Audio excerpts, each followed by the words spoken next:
Hi everyone, in front of me I've got NUBIA Focus Pro and let me share with you how to enable the developer options on this device. So let's start with opening the settings, and here we have to scroll down to the very bottom to find About Phone. Now we have to find a special number which is called build number, and it is right under the email numbers, and all we have to do right now is to keep tapping on it until you'll see that you're in the developer mode. Of course you will have to confirm it with your screen lock if you've got one.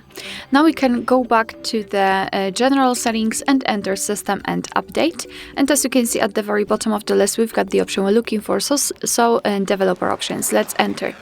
And as you can see here we've got plenty of advanced settings which we can customize. So for example, we can manage the handwriting, we can set the background check, here we can show surface updates.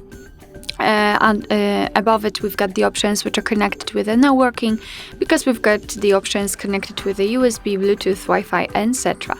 So all we have to do in order to turn on the option is to tap on the switcher on it, and as you can see it will be immediately activated and applied. And of course you can turn it off the same way. If you've got the options without the switcher, like here in the window animation scale, just tap on it to open more options to choose from.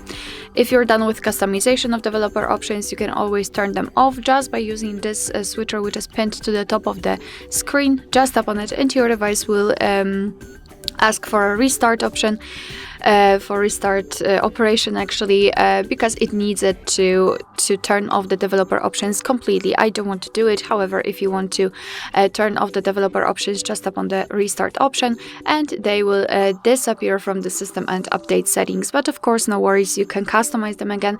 Just go back to the build number step and keep tapping to activate the developer options. Alright, so that will be all. Thank you so much for watching. I hope that this video was helpful, and if it was, please hit the subscribe button and leave the thumbs up.